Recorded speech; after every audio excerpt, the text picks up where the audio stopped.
Hey, my awesome, kick-ass, love you to pieces Momplex community. So happy you're here.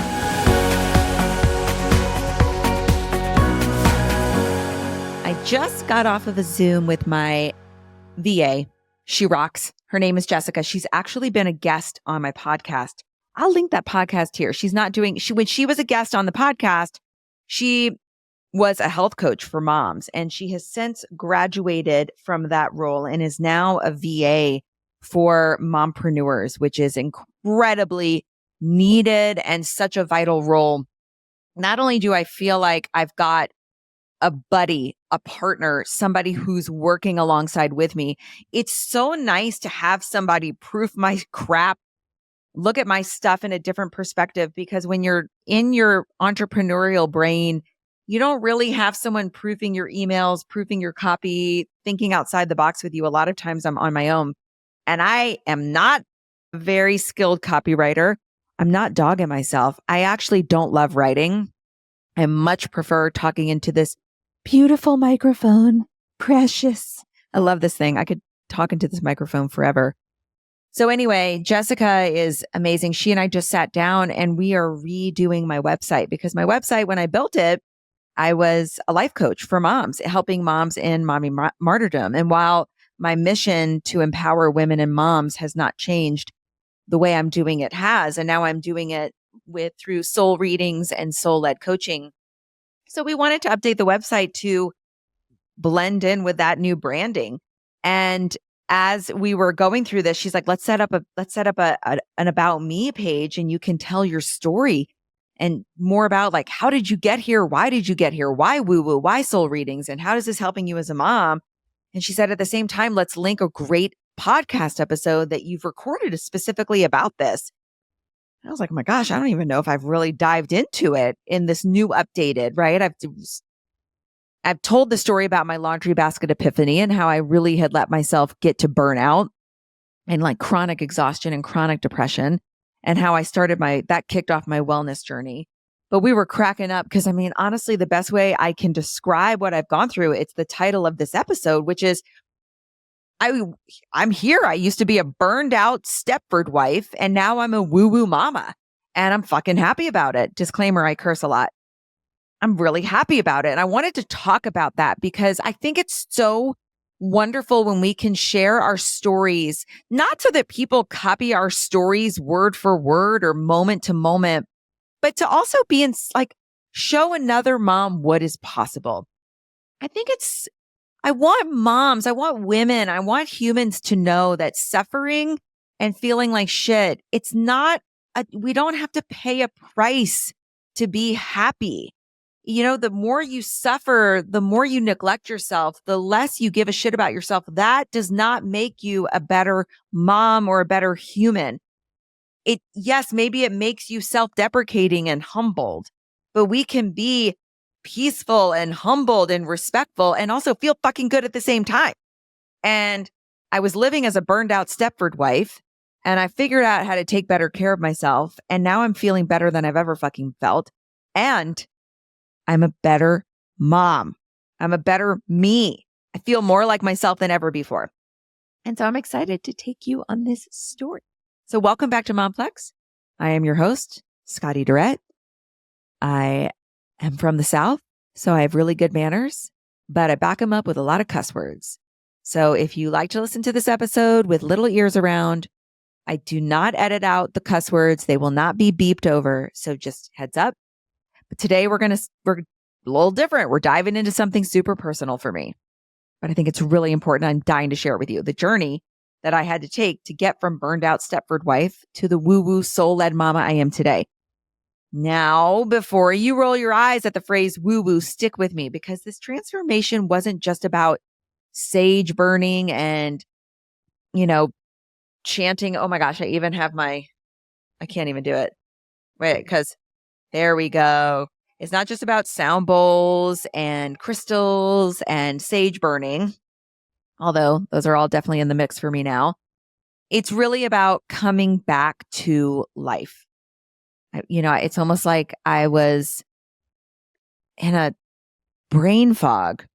I was definitely asleep at the wheel. And healing from being a Stepford burned out, people pleasing doormat of a wife, and learning how to tap into my woo woo, tap into my soul, reconnect with myself. It's like I literally woke myself up. And now I'm living it's real. It's not perfect. It's real, but very unapologetic and joyful life. So picture this.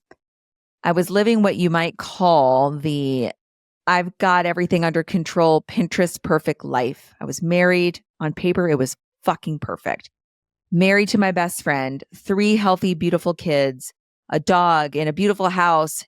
We had enough money to put food on the table and take a good trip at Christmas. And, if I needed to buy my kids new tennis shoes, I could do that, right? Like we had worked really hard to build this incredible life, and everything, including myself, looked flawless on the outside. But on the inside, house of cards, total burnout, barely holding it together. I was stuck in this Stepford wife cycle, right? Like a robot set on default to put myself last, constantly pour out all of my energy for other people, people pleasing, overachieving. This is a big one for me. Overachieving, pushing myself so hard, needing a lot of external praise, and trying to make it look effortless. I mean, that probably summed it up right there for me.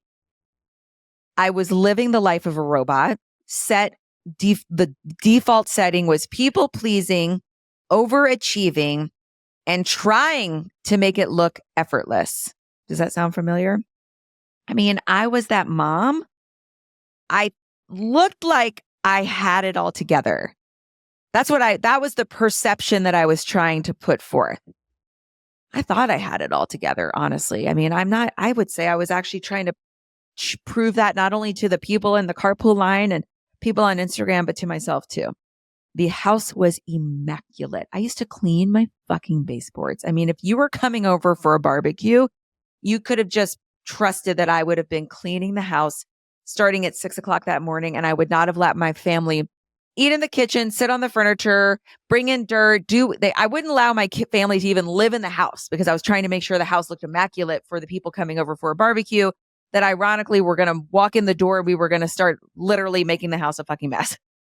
But I had the homemade organic snacks, which I'm pretty sure, I think I still have a tray of those like protein balls, I mean, I love them. I really do. I think it's like gluten-free rolled oats, chocolate chips, peanut butter, coconut oil, molasses, oat flour, and a couple of other things. I mean, I freaking love these things. I used to make balls and balls and balls of it, the frozen protein balls.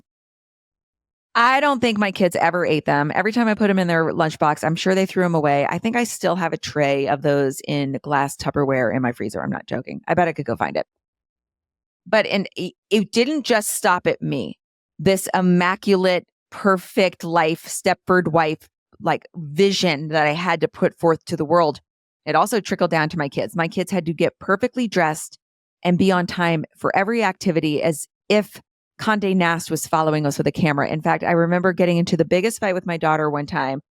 She just wanted to go to a birthday party wearing one of those Disney princess costumes. But I wanted her in the smock dress with the perfect little Mary Jane shoes and the bow in her hair. And we got into such a screaming fight. We missed the party. I was killing myself trying to keep up this appearance of the perfect mom. But inside, I was crumbling. And I didn't like how I felt in those moments when I was like fighting with my daughter. I didn't like that. But I couldn't stop myself. I had lost touch with myself. I had lost touch with what really was bringing me joy, my purpose, and my soul. I didn't know it at the time, was screaming at me, begging me to hit the brakes. It was whispering little signs like that fight, like losing it. Like, yeah, my kids were not eating the protein balls, but I didn't take that as information. I just thought, oh, they just need to change and try it again. And I'm just going to keep shoving these protein balls down their throats. Looking back, it was like I was starring in my own reality TV show. I wasn't even acting naturally. I was like following a script that I thought everybody watching the show would enjoy more than obviously just watching real me. Why would they enjoy watching real me? I'm boring. I was like a desperate housewife, but way less glamorous and way more tired. I didn't realize how exhausted I was because I was constantly on autopilot and I had gotten used to being exhausted. I'd gotten used to running on empty. So my tolerance for that pain had actually increased. And my standard of life had actually dropped. I was living for everyone else, not just with them, for them. And I thought that's what being a good mom was, sacrificing everything, including myself. I thought, gosh, if I just treat myself like shit and put everyone in front of me, overachieve all the time, work fucking harder than I've ever worked in my life before, and as long as I dress nicely and the house looks clean, then everything should be good, right? That as long as it looks like it's good, then it must be good. I had kind of forgotten that how I felt was also important. And I didn't realize how much my body was breaking down on me and how much sacrificing everything and neglecting myself was really doing to me.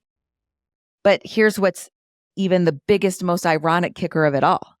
It didn't matter how immaculate the house looked, how good I looked, how straight my kids' clothes were, or how many protein balls I had in the freezer. It wasn't working. It wasn't. Sure, I could juggle a million things. Sure, I could live off of 4 hours of sleep. Sure, I could check off more things off my to-do list than your average human. And I could make it look good on Instagram, but I wasn't truly living my life. And that's when the universe sent me a wake-up call that I desperately needed. Hello, burnout. And let me tell you, nothing smacks you in the face quite like that. What the hell am I doing with my life moment? I call that my laundry basket epiphany, and you've heard me talk about it, but I was walking through the house after I got my kids off to school, and I was gripping this like cold plastic, like Target, like broken. It was just like, I can remember it like cutting into my hands. It was broken. And I was walking from my son's and my daughter's room over across the hall to the laundry room.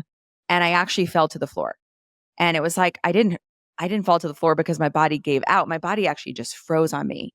And it was in that moment that I sat there and I was like, oh my gosh, is this it? Is this my life? What the hell am I doing? Is this it for the rest of my life? And I realized I'd spent so much time and energy trying to be this version of myself that wasn't even real.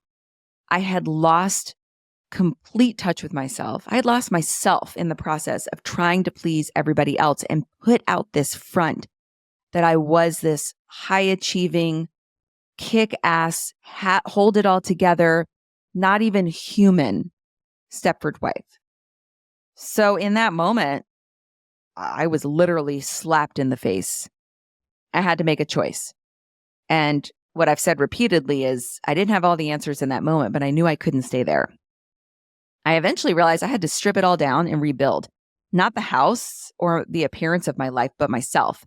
And that's when I kicked off my wellness journey. And it started little. I will say anytime we have these, if you want to call it an awakening, a pivot, an epiphany, or you realize, maybe all you realize is an awareness that I don't feel as good as I want to feel, or I can't stay here.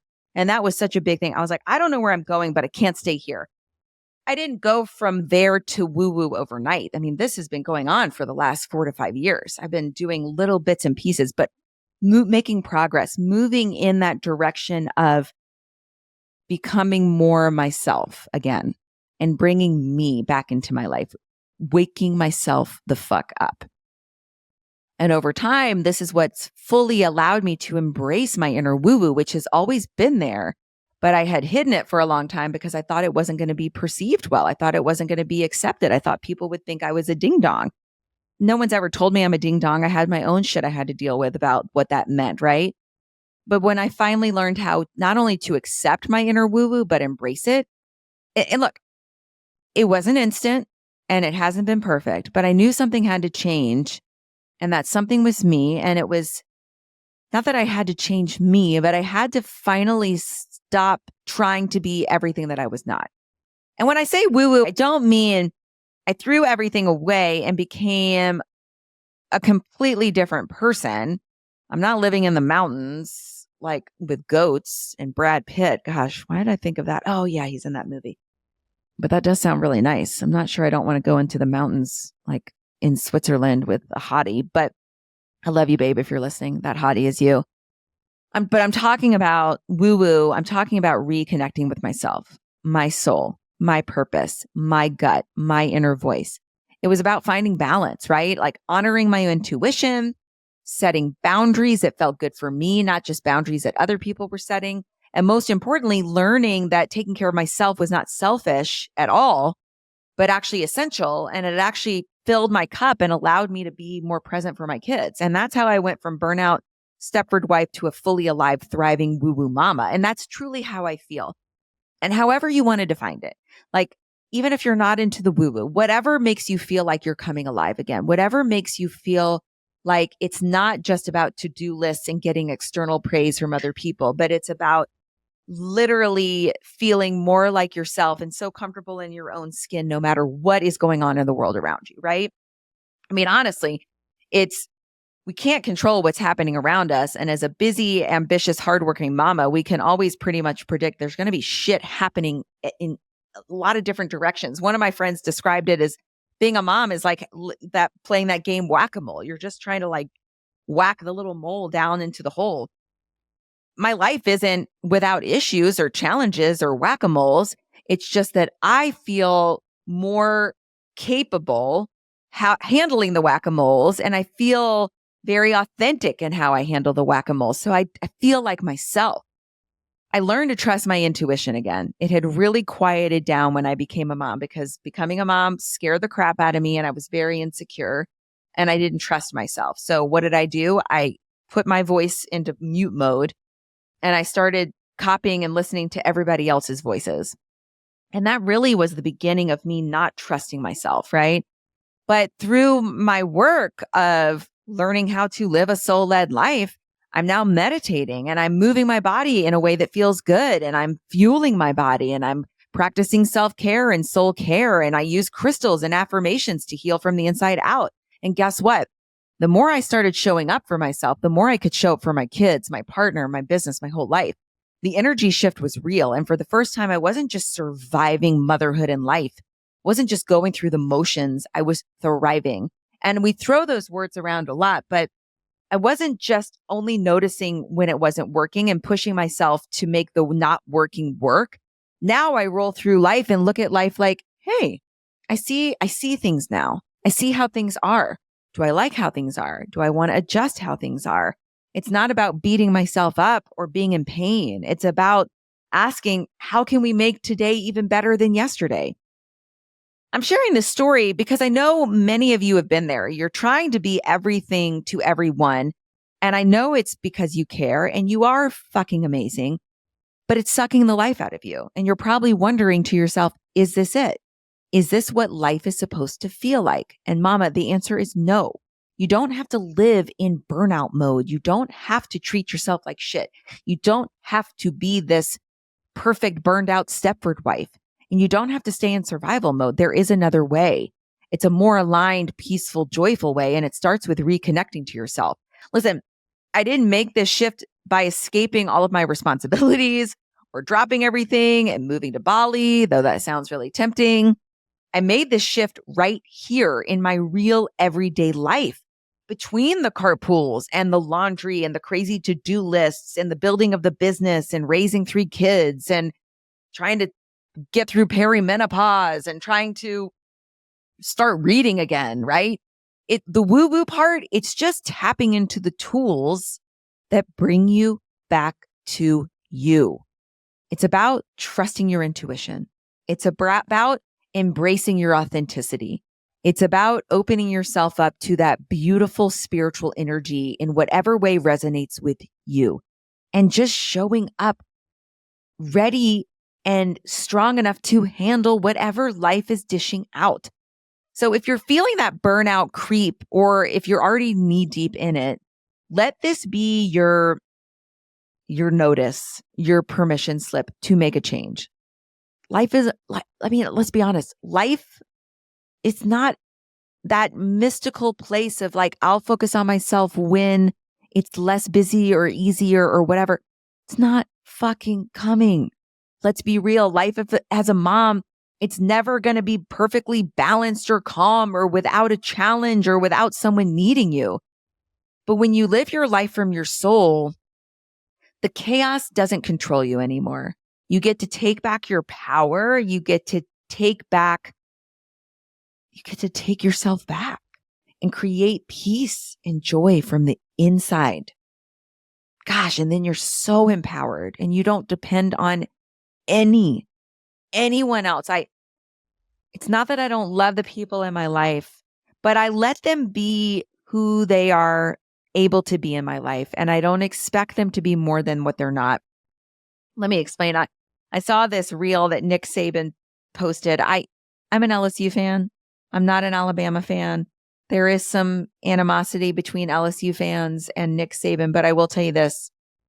He's got a way with words and he's a hard ass, but a kick ass coach. He definitely did find his soul's purpose and his calling. That's for sure. But he said this message that was like, when you wake up in the morning, you're entitled to nothing. Nobody owes you anything. Life doesn't owe you anything. Your partner doesn't owe you anything. Your kids don't owe you anything. And really, even if we're born with talents and gifts, none of it is going to be able to develop unless we give it focus and attention and care and consistency. And that's how I approach my life. I'm responsible for my life. The only person accountable, the only person responsible for my health, my happiness, my well-being is me. That's no one else's job and no one else's responsibility. And when you finally believe that and accept that, then those phrases like, I'll take care of myself when my kids are older or when this happens, they don't even happen anymore because you realize it has nothing to do with other people or what's going on around me. How I'm feeling in my life is my responsibility. And so when you make that shift, that's when your real everyday life, it doesn't need to be less busy or less chaotic or less real. It's just you get to embrace it in a way that feels really peaceful and authentic to you. And you don't have to wait for someone else to make you feel that way. You make yourself feel that way. If you're feeling like, if this is curious to you, right? If you want to live a soul-led life and where the chaos doesn't control you anymore, you get to empower yourself. If you're ready to do that, this is the best part. When you do that, your kids learn how to do it too. When you learn how to empower yourself, when you learn how to thrive, when you learn how to embrace your unique self, when you learn how to take radical responsibility for your life, you model that for your kids and then they learn how to do that too, which means that you're literally teaching your kids how to avoid burnout. They watch you take care of yourself and it shows them that they're allowed to do the same. You're modeling that kind of life that you want them to have, that you wish you did have, and you're learning how to give it to yourself. Not one, it's not going to be the life that you're teaching them how to live is not going to be one of burnout and exhaustion, but one of balance, joy, and purpose. So I share this with you because I want you to know what's possible. So I'm inviting you to please join me on this journey. Let's say goodbye to burnout and hello to a soul-led life. Let's bring a little bit more personal connection and woo-woo into our world and watch the magic unfold and the healing begin. And hey, if you want to learn more about what I do, how I can help you on this journey, let's connect. You deserve to live a life that lights you up. And I'm here to guide you every step of the way. So from Stepford, from burned out Stepford wife to woo-woo mama making her own magic. Thank you so much for tuning in today. If this episode resonated with you, please share it with a fellow mama who you believe and you think might need to hear it. And don't forget to subscribe to Momplex so you never miss an episode. And if you're ready to dive deeper into living a soul-led life, to bring a little woo-woo, to create your own inner magic, check out my soul readings and let's get this thing going, man. Until next time, take care of yourself, trust your intuition, and stay woo-woo mama. You've got this.